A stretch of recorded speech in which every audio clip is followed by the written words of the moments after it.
नमस्कार साथियों, आशा करता हूँ सभी लोग एकदम शानदार जिंदाबाद होंगे।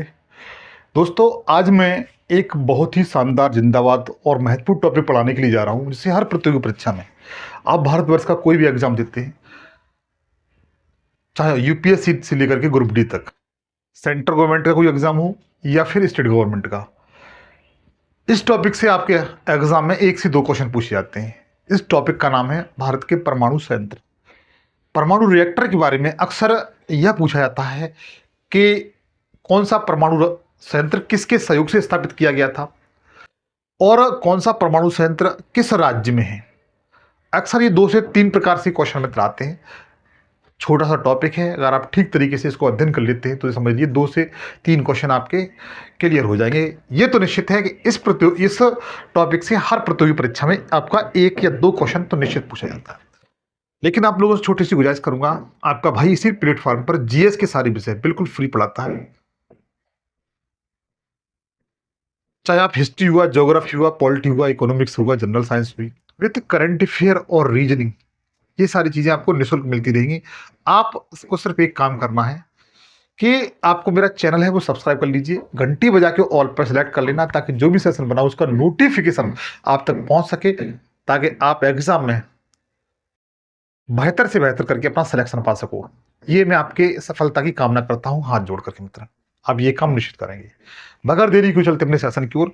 तो मैंने बताया आपको पढ़ाने वाला हूं मैं आज परमाणु संयंत्र के बारे में। तो मित्र, भारत में अगर देखा जाए कि भारत में परमाणु संयंत्र की स्थापना कब हुई थी, किसके सहयोग से हुई थी, और भारत में परमाणु संयंत्र का, परमाणु ऊर्जा का जनक किसे कहा जाता है मित्र, ये क्वेश्चन अक्सर आपकी प्रतियोगी परीक्षा में बनते हैं। तो मैं एक एक को बारी बारी से आपको बताऊंगा जो आपके एग्जाम में। तो कुछ महत्वपूर्ण बातें हैं, उनको आपको नोट करनी पड़ेगी। तो ध्यान रखना, आजादी से पहले, मतलब आजादी के समय की बात है 1948 की।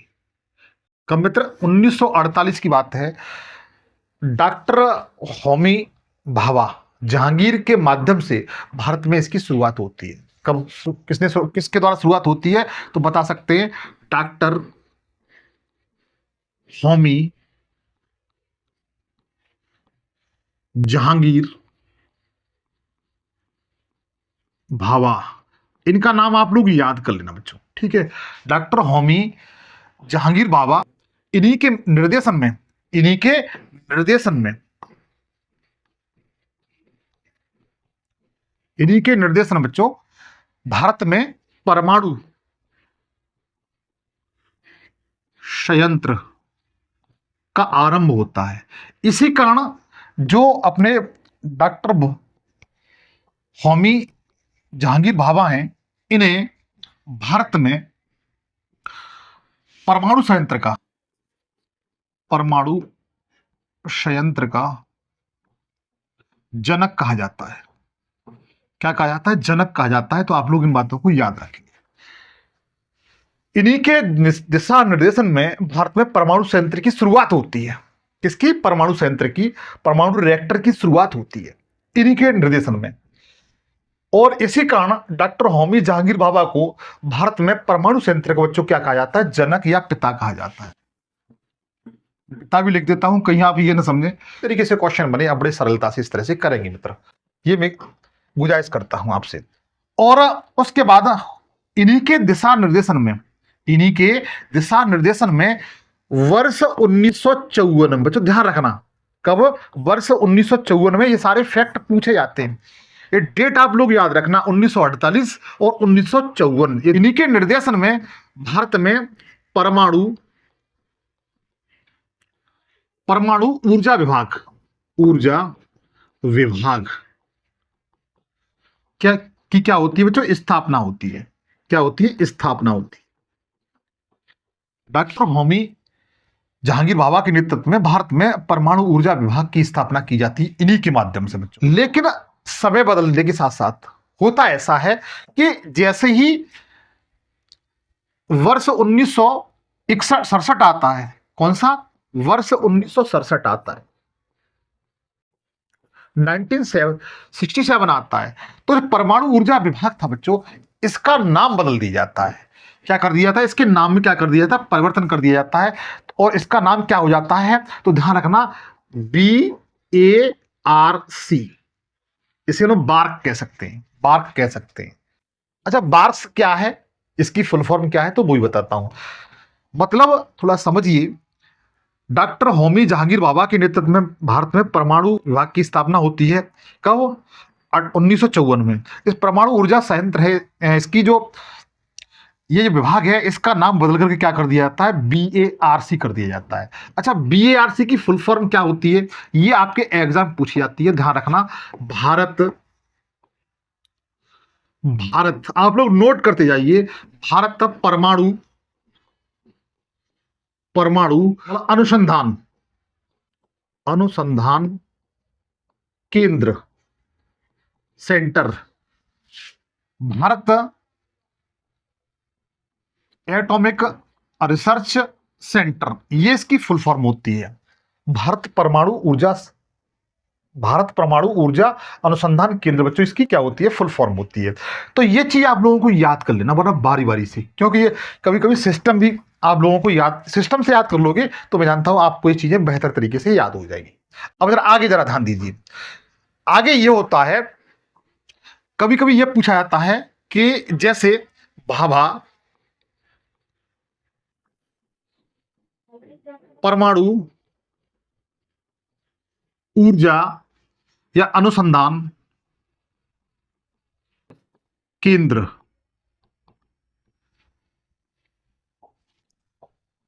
ये कहां पर है, ये कहां पर है, तो ध्यान रखना ये महाराष्ट्र है बच्चों। कहां पर है, महाराष्ट्र में, इस बात को ध्यान रखना। कहां पर, महाराष्ट्र में। ये पूछा जाता है कि भाभा परमाणु अनुसंधान केंद्र कहां पर है, तो आप क्या बताएंगे, महाराष्ट्र मुंबई। कहां पर, महाराष्ट्र मुंबई बताएंगे। आप लोग इस तरीके से इन चीजों को याद रख सकते हो। आगे देखिए, अब जरा ध्यान दीजिएगा, जो परमाणु रिएक्टर होते हैं, परमाणु अनुसंधान होते हैं, इनमें मोस्टली होता क्या है, परमाणु जो संयंत्र होते हैं उनमें होता क्या है, तो बच्चों इसमें विद्युत का उत्पादन किया जाता है। हालांकि कुछ रिसर्च सेंटर का भी वर्क होता है, लेकिन मोस्टली इनका टारगेट होता है जहां पर ये स्थापित किए जाते हैं, तो इनसे मित्र बिजली उत्पादन की जाती है। भारत में जो भी आप लोग विद्युत, इलेक्ट्रिसिटी का प्रयोग करते हैं, विद्युत का प्रयोग करते हैं, यूज करते हैं, वो उनका कुछ परसेंटेज आपके परमाणु रिएक्टरों से ही प्राप्त होता है। हाँ कुछ परसेंटेज, परसेंटेज की बात की जाए तो भारत में अगर कुल विद्युत उत्पादन देखा जाए, भारत में अगर कुल विद्युत उत्पादन है उसका लगभग लगभग आप ये मान के चलिए कि 1.9% समथिंग, 2% के समथिंग, 2% जो विद्युत है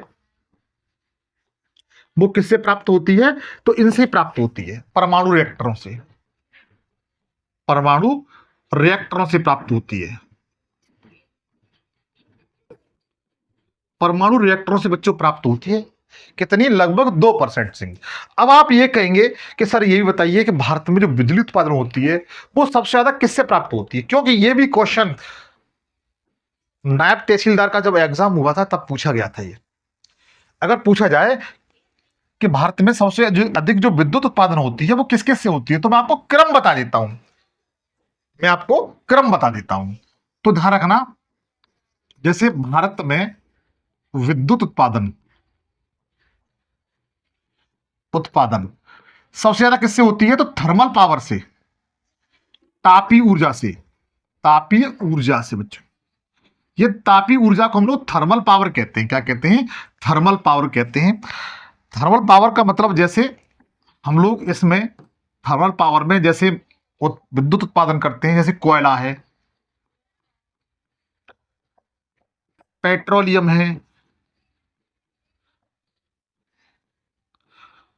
इनसे विद्युत उत्पादन होती है, वह लगभग लगभग ये मान के चलिए बच्चों 56% के समथिंग प्राप्त होती है। अगर पूछा जाए कि भारत में सबसे ज्यादा जो विद्युत उत्पादन होता है वो किससे होता है, तो ध्यान रखना तापीय ऊर्जा से, जिसे हम लोग थर्मल पावर कहते हैं। क्या कहते हैं, थर्मल पावर कहते हैं। ठीक है, आप लोग याद, सबसे अधिक बच्चों इसी से प्राप्त होती है, सर्वाधिक। आप लोग लिख भी सकते हो सर्वाधिक। दूसरे नंबर पर जो विद्युत उत्पादन जो प्राप्त होता है तो नवीनीकरण साधन, नवीनीकरण नवीनीकरण किसके द्वारा? नवीनीकरण द्वारा प्राप्त होती है। नवीनीकरण ऊर्जा से प्राप्त होती है। अब नवीनीकरण ऊर्जा में आप बता सकते हैं कौन कौन से साधन हो सकते हैं, जैसे पवन ऊर्जा हुई, एग्जाम्पल के तौर पर लिख लेते हैं, एग्जाम्पल के तौर पर जैसे पवन ऊर्जा, पवन ऊर्जा, पवन ऊर्जा हुई। उसके बाद सौर ऊर्जा हुई, सौर ऊर्जा। इनसे भारत में जो विद्युत उत्पादन होता है 40 से लेकर के 42% के समथिंग होता है नवीनीकरण साधनों से। हालांकि डाटा घटता बढ़ता रहता है, लेकिन यह क्रम सही है। थर्मल पावर से सर्वाधिक, दूसरे नंबर पर नवीनीकरण ऊर्जा से प्राप्त होती है। अगर तीसरे नंबर पर बात की जाए कि विद्युत सबसे अधिक तीसरे नंबर पर किससे प्राप्त होती है, तो आप बताइएगा कि जल विद्युत से, जल विद्युत से। इससे भारत में बिजली प्राप्त होती है, तो मान के चलिए 5 से लेकर के 10% के समथिंग इससे बिजली प्राप्त होती है। और चौथे नंबर पर आता है वो आपका परमाणु रिएक्टर आता है, परमाणु रिएक्टर द्वारा। इनसे जो बिजली प्राप्त होती है तो समथिंग 1.9% की समथिंग प्राप्त होती है। तो भारत में जो विद्युत उत्पादन का बच्चों क्रम है, ये सबसे ज्यादा आपकी तापीय ऊर्जा, दूसरे नंबर पर नवीनीकरण ऊर्जा, तीसरे नंबर पर जल विद्युत से, चौथे नंबर पर परमाणु संयंत्र से बच्चों। तो कभी कभी ये डाटा आपके एग्जाम में पूछ लिया जाता है, आप लोग इनको याद रख सकते हो, ठीक है। अब जरा ध्यान दीजिए, भारत में कौन कौन से परमाणु संयंत्र हैं। तो देखा जाए वर्तमान समय में, देखिए यहां पर एक बात कहूंगा, कुछ परमाणु जो संयंत्र है वो निर्माणाधीन है, लेकिन जो कार्य कर रहे हैं उनकी संख्या कितनी है? 7 है।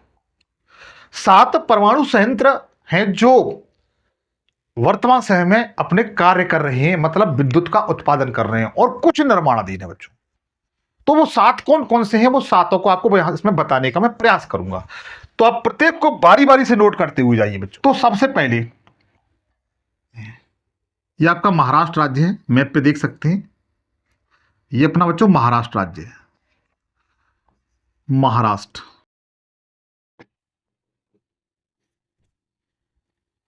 यहां पर कौन सा परमाणु संयंत्र है? तो बच्चों यहां पर एक परमाणु संयंत्र है तारापुर, तारापुर परमाणु, परमाणु रिएक्टर या संयंत्र, बात एक ही बच्चों। इसकी स्थापना कब की गई थी?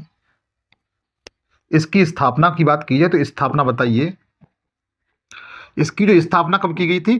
तो 1969 में इसकी स्थापना की गई थी।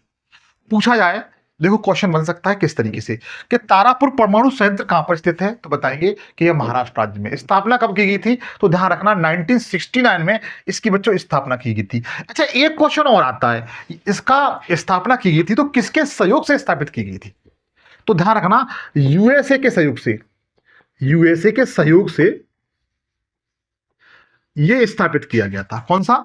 तारापुर परमाणु संयंत्र। एक बार क्वेश्चन आया था कि यूएसए के सहयोग से निम्न में से किस परमाणु संयंत्र की स्थापना की गई थी? तो तारापुर परमाणु संयंत्र की बच्चों स्थापना की गई थी। आप लोग याद रख सकते हैं, ठीक है, आप लोग याद कर सकते हैं। अच्छा, इसमें इस सब परमाणु संयंत्र में जो तारापुर परमाणु संयंत्र है मित्र, इसमें साधारण जल का प्रयोग होता है, साधारण जल का प्रयोग होता है, इस बात को ध्यान रखना। लेकिन इसके अलावा जितने भी संयंत्र हैं, परमाणु रिएक्टर हैं, उसमें भारी जल का प्रयोग होता है। इसके अलावा जितने भी परमाणु संयंत्र हैं उसमें भारी जल का प्रयोग होता है, और भारी जल का सूत्र है D2O बच्चों। इसका जो फॉर्मूला होता है वो D2 होता है, इस बात को भी ध्यान रखना बच्चों। अच्छा, इसमें जो तारापुर परमाणु संयंत्र है, इसमें मोस्टली जो ऊर्जा प्राप्त होती है वो नाभिकीय विखंडन से प्राप्त होती है। किससे? नाभिकीय विखंडन से, नाभिकीय विखंडन। तारापुर परमाणु संयंत्र में मित्र जो आपकी एनर्जी प्राप्त होती है वो किससे प्राप्त होती है? तो नाभिकीय विखंडन से प्राप्त होती है। ये क्वेश्चन आप लोग याद रखना। जैसे अपना जो सूर्य है, सूर्य में जो एनर्जी हम लोगों को प्राप्त होती है, जो ऊर्जा प्राप्त होती है, वो नाभिकीय संलयन से प्राप्त होती है। किससे? नाभिकीय संलयन से प्राप्त होती है। लेकिन जो तारापुर परमाणु संयंत्र है, इसमें जो एनर्जी हम लोगों को प्राप्त होती है, जो ऊर्जा प्राप्त होती है, वो किससे होती है? तो नाभिकीय विखंडन से प्राप्त होती है। इस बात को ध्यान रखना बच्चों। अच्छा, एक बात और बताएं आपको, बड़ा महत्वपूर्ण बात है।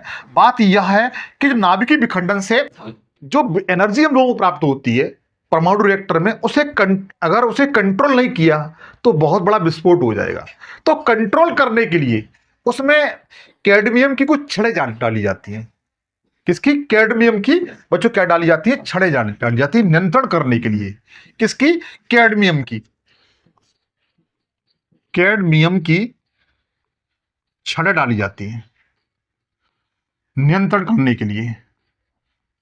किसको? ऊर्जा को नियंत्रण करने के लिए कैडमियम की छड़ें डाली जाती हैं। आप लोग नोट कर सकते हैं बच्चों, कैडमियम की छड़ें डाली जाती हैं उसकी एनर्जी को नियंत्रण करने के लिए। एक बात और बताएं आपको, इसमें जो ऊर्जा के लिए कौन से ईंधन का प्रयोग किया जाता है? जो तारापुर परमाणु संयंत्र है, इसमें एनर्जी के लिए, ऊर्जा के लिए किस प्रकार के ईंधन का प्रयोग किया जाता है? तो यहां पर ध्यान रखना मित्र, यहां पर जो ईंधन प्रयोग होता है वह यूरेनियम कौन सा बच्चों? यूरेनियम। हालांकि भारत में मित्र यूरेनियम इतना है नहीं, लेकिन कुछ स्थानों पर है। जैसे जादूगोड़ा की खान आपने सुनी है? अरे वो झारखंड राज्य वाली, शायद आप न जानते हो तो याद रखना मित्र, ठीक है। जादूगोड़ा की खान, यहां जादूगोड़ा की खान, और ये बच्चों कहां पर है? झारखंड राज्य में। कहां? किस राज्य में? झारखंड राज्य में। तो यूरेनियम, जो तारापुर परमाणु संयंत्र में जो यूरेनियम प्राप्त होता है वो जादूगोड़ा खान से प्राप्त होता है झारखंड राज्य में। और अधिकांशतः विदेशों से, अन्य देशों से क्या करते हैं हम लोग? एक्सपोर्ट करते हैं, आयात करते हैं। और जो दूसरा ईंधन के रूप में प्रयोग किया जाने वाला साधन है वह थोरियम है बच्चों, थोरियम। और थोरियम हम लोगों को कहां से प्राप्त होता है? तो ध्यान रखना, केरल से। केरल का जो मालाबार तट है ना मित्र, केरल का जो मालाबार तट है उसके रेत में ये थोरियम बहुत मिलता है। तो आप लोग याद रख सकते हो कहां से। और जो थोरियम का एक अयस्क होता है, थोरियम का एक अयस्क होता है मित्र, मोनाजाइट। मोनाजाइट आप लोग याद रखोगे, इसे यूज करते हैं। क्योंकि रेत से हमें जो प्राप्त होता है मित्र वो मोनाजाइट ही प्राप्त होता है। और उसके माध्यम से उसे उसमें कारखाने वगैरह में ले जा करके उसका फिर थोरियम बनाया जाता है, तब उसे यहां पर लाते हैं। इन चीजों को आप लोग याद रखेंगे, इन चीजों को आप लोग याद रख सकते हो। और एक और महत्वपूर्ण बात, जो तारापुर परमाणु संयंत्र है ये बच्चों एक वाणिज्यिक परमाणु संयंत्र है। वाणिज्यिक परमाणु संयंत्र है। कैसा? वाणिज्यिक परमाणु संयंत्र बच्चों याद रखना, ठीक है। जो तारापुर परमाणु संयंत्र है वो कैसा है? वाणिज्यिक परमाणु संयंत्र है। तो ध्यान दीजिए, मैं थोड़ा सा इसका रिवीजन कर देता हूं। तो सबसे पहले भारत में तारापुर परमाणु संयंत्र की स्थापना होती है, कब होती है? 1969 में। सबसे पहले इसी की होती है। इसको पॉइंट को नोट कर लेना, भारत में सर्वप्रथम स्थापित, भारत में सबसे पहले कौन से परमाणु संयंत्र की स्थापना होती है? ध्यान रखना, तारापुर परमाणु संयंत्र की स्थापना होती है। कब होती है? 1969 में। किसके सहयोग से होती है? तो यूएसए के सहयोग से। ये कैसा रिएक्टर है? तो बताएंगे वाणिज्यिक रिएक्टर है बच्चों। और इसमें साधारण जल का प्रयोग होता है, नाभिकीय विखंडन से ऊर्जा प्राप्त होती है, और इस ऊर्जा को कंट्रोल करने के लिए कैडमियम की छड़ों का प्रयोग करते हैं बच्चों। इसमें ईंधन के रूप में देखा जाए, किसके? ईंधन के रूप में, तो ईंधन के रूप में यूरेनियम और थोरियम प्राप्त इसमें यूज किया जाता है। यूरेनियम हमें अन्य देशों से या जादूगोड़ा खान से प्राप्त होता है झारखंड राज्य में, जबकि थोरियम है, थोरियम हमें केरल का जो मालाबार तट है वहां से प्राप्त होता है मोनाजाइट के रूप में बच्चों। तो चाहो तो आप इसका स्क्रीनशॉट ले सकते हो। अब बच्चों दूसरा वाला कौन सा है? दूसरे वाले किसी और हम लोग ध्यान देते हैं। दूसरा राजस्थान वाला है। ये कौन सा है? राजस्थान राज्य बच्चों इसमें है। राजस्थान राज्य में कौन सा है? तो राजस्थान राज्य मित्र जो परमाणु संयंत्र है उसका नाम है रावत भाटा।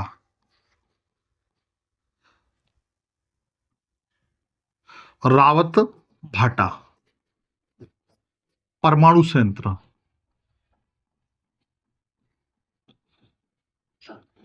रावत भाटा परमाणु संयंत्र, इसकी जो स्थापना की बात की जाए मित्र मेरे भाई, इसकी स्थापना कहां पर की गई थी?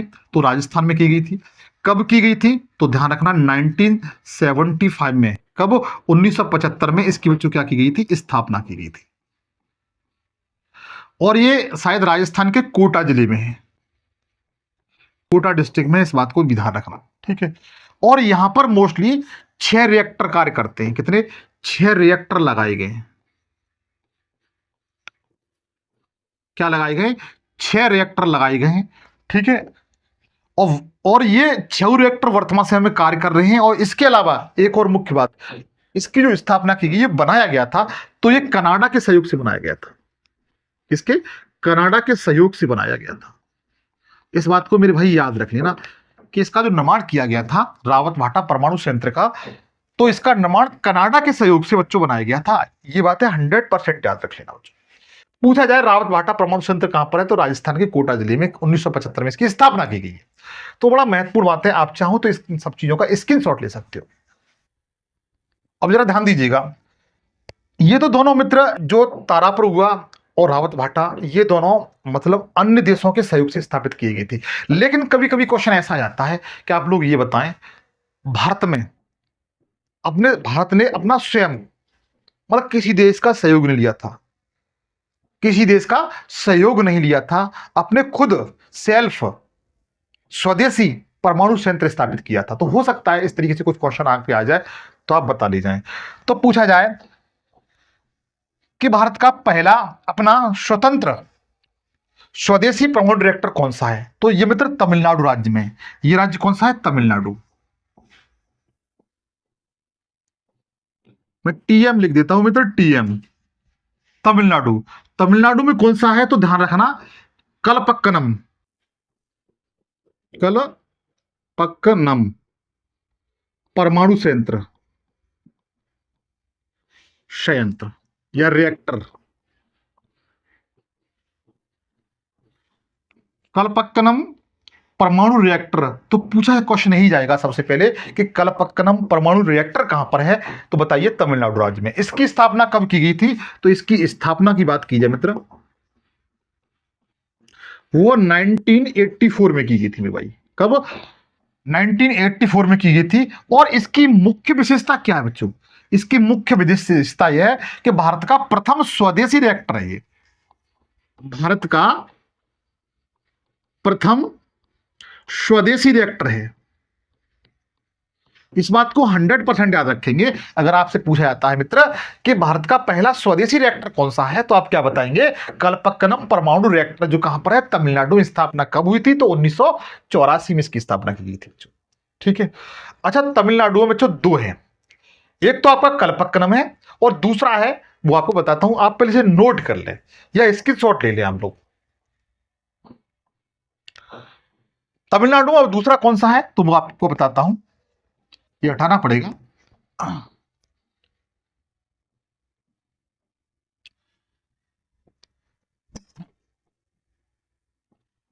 दूसरा है, देखो ये तमिलनाडु राज्य बता चुका हूं आपको, यहां पर है कुडनकुलम, कुडनकुलम परमाणु संयंत्र, कुडनकुलम परमाणु संयंत्र बच्चों कहां पर है? तमिलनाडु में। आप लोग याद रखना, ठीक है। और यह भारत का सबसे बड़ा महत्वपूर्ण बात है, अगर पूछा जाए भारत का सबसे बड़ा परमाणु संयंत्र कौन सा है, तो आप बताएंगे कुडनकुलम परमाणु संयंत्र। फिर एक बात सुन लीजिए, भारत का सबसे बड़ा परमाणु संयंत्र कौन सा है? भारत का सबसे बड़ा परमाणु संयंत्र, तो आपका आंसर होना चाहिए कुडनकुलम परमाणु संयंत्र। कौन सा? कुडनकुलम परमाणु संयंत्र है। यहां पर बच्चों ध्यान रखिए 2000 मेगावाट विद्युत उत्पादन होती है। कितनी? 2000 मेगावाट विद्युत उत्पादन होती है बच्चों, याद रखना। कितनी? 2000 मेगावाट यहां पर विद्युत उत्पादन होती है। और सबसे महत्वपूर्ण बात, ये क्वेश्चन तो हजारों और प्रतियोगी परीक्षा में पूछा गया है कि भारत का सबसे बड़ा परमाणु संयंत्र कौन सा है? तो आपका आंसर होना चाहिए कुंडनकुलम परमाणु संयंत्र, जो कहां पर है? तमिलनाडु में। और यहां पर विद्युत कितनी उत्पादन होती है? तो 2000 मेगावाट यहां पर बच्चों विद्युत उत्पादन होती है। आप चाहो तो इन सब बातों को नोट कर सकते हो ताकि मैं चीजों को और आगे बता सकूं। मैं साइड से हट जाता हूं। ये अपना कर्नाटक राज्य है, ये कर्नाटक राज्य मित्र, जहां पर बाबा बुदन की पहाड़ियां वगैरह है ना, यहीं पर है, कॉफी के लिए जानी जाती है, कर्नाटक राज्य है। यहां पर जो परमाणु रिएक्टर है, मैंने 7 बताए थे आपको, और ये 5वें नंबर का है। वो कौन सा है? तो कैगा परमाणु संयंत्र, कैगा परमाणु संयंत्र या रिएक्टर। ये कहां पर है? तो मित्र पहली बात तो यही है कि कर्नाटक राज्य में। कैगा परमाणु रिएक्टर कहां पर है? तो बताइए, कर्नाटक राज्य में। कहां पर? कर्नाटक राज्य में। इसकी विशेषता मित्र क्या है कि ये यहां पर 4 रिएक्टर हैं बच्चों, और प्रत्येक रिएक्टर मित्र 220 मेगावाट विद्युत उत्पन्न करता है। कैगा परमाणु रिएक्टर कौन सा है? कहां पर है? तो कर्नाटक राज्य में। यहां पर 4 रिएक्टर लगाए गए, 4 संयंत्र लगाए गए, और एक जो प्रत्येक मतलब 220 मेगावाट क्षमता विद्युत उत्पादन कर देता है बच्चों। ठीक है, उसके बाद हम लोग चलते हैं उत्तर प्रदेश की ओर। ये अपना उत्तर प्रदेश है, अपना का सबका ये मित्र, ये उत्तर प्रदेश है, ये यूपी है। यहां पर जो विद्युत उत्पादन संयंत्र लगाया गया है, परमाणु रिएक्टर, वो नरोरा है बच्चों। क्या नाम है? नरोरा। और नरोरा मित्र परमाणु संयंत्र है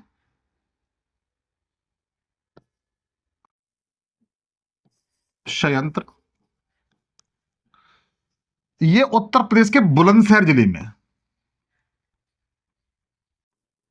इस बात को भी ध्यान रखना, हो सकता है कि आप यूपी के किसी अच्छे एग्जाम की तैयारी कर रहे हो तो वहां पर ये थोड़ा डीपली क्वेश्चन पूछा लिया जाता है। ठीक है, कहां पर है? नरोरा है परमाणु संयंत्र आपके उत्तर प्रदेश में। इस बात को ध्यान रखेंगे। और यहां पर 2 रिएक्टर लगे हुए हैं। कितने? 2 रिएक्टर लगे हुए हैं, और प्रत्येक रिएक्टर बच्चों 220 मेगावाट विद्युत उत्पादन करता है। कितनी? 220 मेगावाट उत्पादन करता है, विद्युत उत्पादन करता है। यहां पर 2 रिएक्टर लगाए गए। कितने? 2 रिएक्टर लगाए गए, दोनों को आप लोग याद रखें। और एक और साथ लगे हाथ तो याद कर लीजिए, जो 7वां और लास्ट है, जिसका नाम क्या है?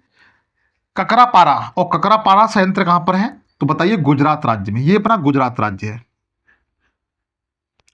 गुजरात में जो परमाणु रिएक्टर है उसका नाम क्या है? ककरापारा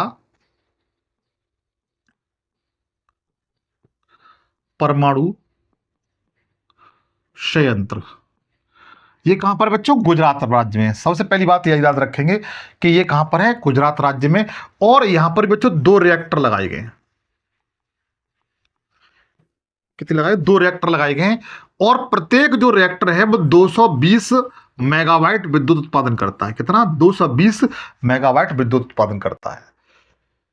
तो मैंने आपको 7 बताए थे। अगर आपसे पूछा जाए कि भारत में कितने परमाणु संयंत्र हैं जो कार्यरत हैं, तो आप बताइए 7 हैं। कौन कौन से हैं? प्रत्येक का मैंने बारी बारी से आपको बता दिया है। और मैं जानता हूं आप 2 से 3 बार इस सेशन को देख लेते हैं तो आपको सारे याद हो जाएंगे। अब मैं आपको बताऊंगा जो निर्माणाधीन है बच्चों, जो आपको निर्माणाधीन है। आप चाहो तो इनका स्क्रीनशॉट ले सकते हो। तो जरा ध्यान दीजिए। अब हम चलते हैं, जो परमाणु सेक्टर है वो निर्माणाधीन है। निर्माणाधीन परमाणु रिएक्टर,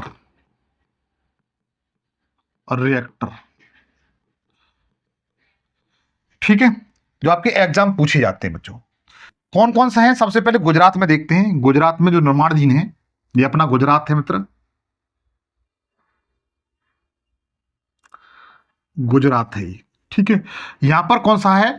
तो ध्यान रखना, यहां पर एक जो निर्माणाधीन है उसका नाम है मीठी वृद्धि, मीठी वृद्धि रिएक्टर। कौन सा बच्चों? मीठी वृद्धि रिएक्टर, ये निर्माणाधीन है। और यहां पर बच्चों 6 रिएक्टर लगाए जा रहे हैं। कितने? यहां पर 6 रिएक्टर लगाए जा रहे हैं। और एक बात और ध्यान रखेंगे, प्रत्येक जो रिएक्टर होगा वह 1000 मेगावाट विद्युत उत्पादन करेगा। इस कारण यहां पर 6000 मेगावाट विद्युत उत्पादन होगी बच्चों। कितनी? 6000 मेगावाट विद्युत उत्पादन होगी। कहां पर बच्चों? गुजरात में।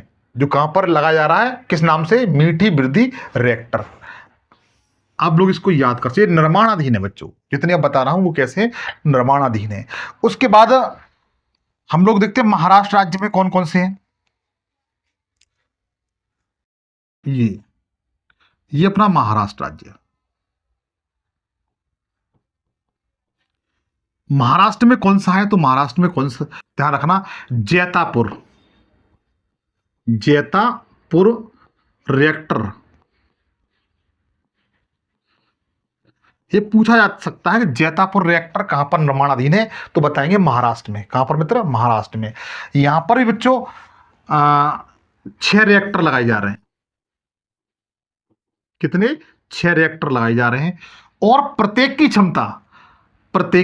जो क्षमता होगी वो कितनी होगी, तो बता दीजिए, लगभग 1650 मेगावाट।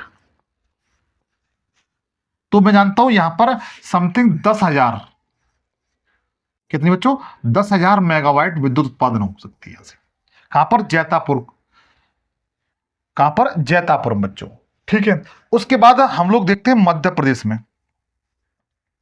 जो निर्माणाधीन है, ये अपना मध्य प्रदेश है, एमपी है। एमपी मध्य प्रदेश है। तो मध्य प्रदेश में लगाया जा रहा है भीमपुर। कहां पर मित्र? भीमपुर में। भीमपुर परमाणु संयंत्र रिएक्टर। ये कहां लग रहा है मित्र? मध्य प्रदेश में लग रहा है। और यहां पर 4 रिएक्टर लगाए जा रहे हैं बच्चों। और प्रत्येक की क्षमता कितनी होगी, तो 700 मेगावाट। कितनी? 700 मेगावाट की समथिंग होगी, जो आपसे पूछे जाते हैं। और मध्य प्रदेश में एक और लगाया जा रहा है। मध्य प्रदेश में 2 निर्माणाधीन है बच्चों। कितने? 2 निर्माणाधीन है, दोनों पूछे जाते हैं। चुटका रिएक्टर। ठीक है। ये सारे भीमपुर परमाणु रिएक्टर और चुटका परमाणु रिएक्टर, ये दोनों बच्चों मध्य प्रदेश में और निर्माणाधीन है, पूछे जा सकते हैं। और उसके बाद हम लोग हरियाणा में एक निर्माणाधीन है, जो आपके एग्जाम पूछा जा सकता है। हरियाणा में, यहां पर हरियाणा है, ये यहां पर हरियाणा है बच्चों। ठीक है। हरियाणा में कौन सा है, तो ध्यान रखना, गोरखपुर। यूपी वाला गोरखपुर नहीं है, गोरखपुर रिएक्टर। यहां पर रिएक्टर लगाया जा रहा है बच्चों। ठीक है। गोरखपुर में रिएक्टर लगाया जा रहा है। ये कहां पर है? हरियाणा में। ये निर्माणाधीन है बच्चों। गोरखपुर में रिएक्टर लगाया जा रहा है, हरियाणा में, ये भी निर्माणाधीन है। उसके बाद आंध्र प्रदेश में कुछ लगाए जा रहे हैं। चलो पहले आप इसकी स्क्रीनशॉट ले लीजिए। ठीक है। उसके बाद आगे बताता हूं, ध्यान दीजिए। और कौन कौन से निर्माणाधीन है, जैसे आंध्र प्रदेश, ये अपना आंध्र प्रदेश है, एपी है अपना। आंध्र प्रदेश में कौन सा है, तो कोबड़ा रिएक्टर, ये निर्माणाधीन है बच्चों। ध्यान रखना, कोबड़ा रिएक्टर कहां पर निर्माणाधीन है, तो आंध्र प्रदेश में पूछा जा सकता है। यहां पर 6 रिएक्टर लगाए जा रहे हैं। और प्रत्येक की जो क्षमता है वो 1000 मेगावाट है। कितनी? 1000 मेगावाट है। इस तरह से 6000 मेगावाट यहां पर विद्युत उत्पादन होगी। आप लोग याद रख सकते हो। और इसके बाद अगर वेस्ट बंगाल में देखें, ये अपना वेस्ट बंगाल है।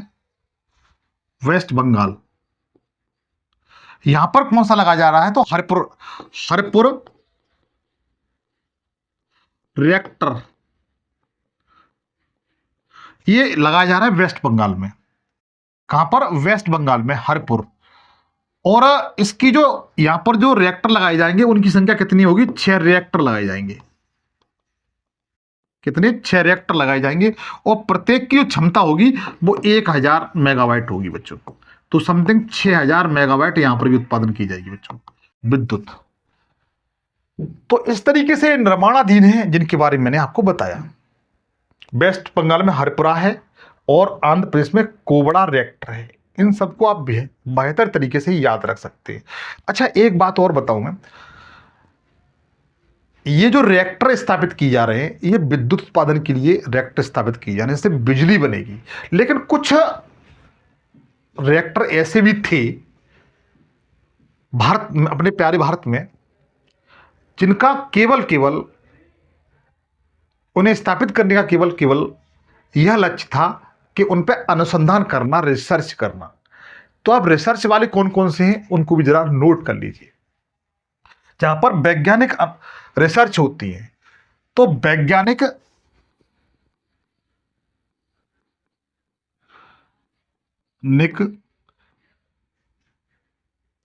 रिसर्च रिएक्टर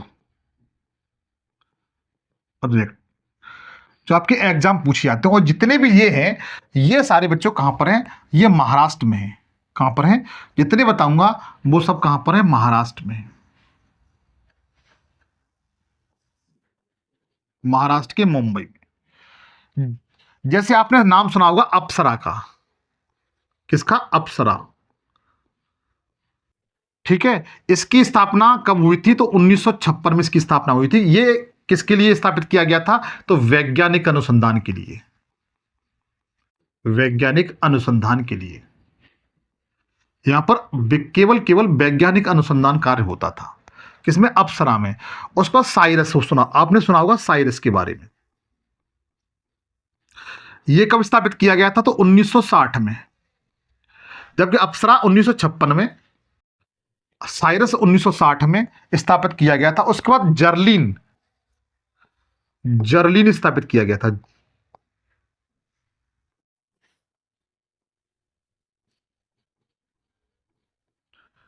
ये बच्चों कब स्थापित किया गया था, 1961 में ये स्थापित किया गया था। उसके बाद जो ये सारे महाराष्ट्र के मुंबई में है, ट्राम्बे में मोस्टली। उसके बाद है पूर्णिमा प्रथम।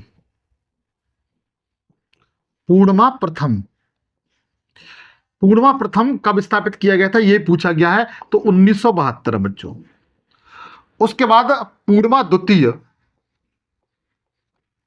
यह कब स्थापित किया गया था, तो ध्यान रखना 1984 में। कब, 1984 में स्थापित किया गया था पूर्णिमा द्वितीय। उसके बाद ध्रुव आता है, मैं चलो इधर लिख देता हूं, ध्रुव पूछा गया बच्चों। ध्रुव रिएक्टर कहां पर है और कैसा रिएक्टर है, तो वैज्ञानिक अनुसंधान वाला रिएक्टर है। इसकी जो स्थापना की गई थी 1985 में की गई थी ध्रुव की बच्चों। और उसके बाद 6वें नंबर पर है आपका कामिनी और पूर्णिमा, थर्ड, कामिनी और पूर्णिमा।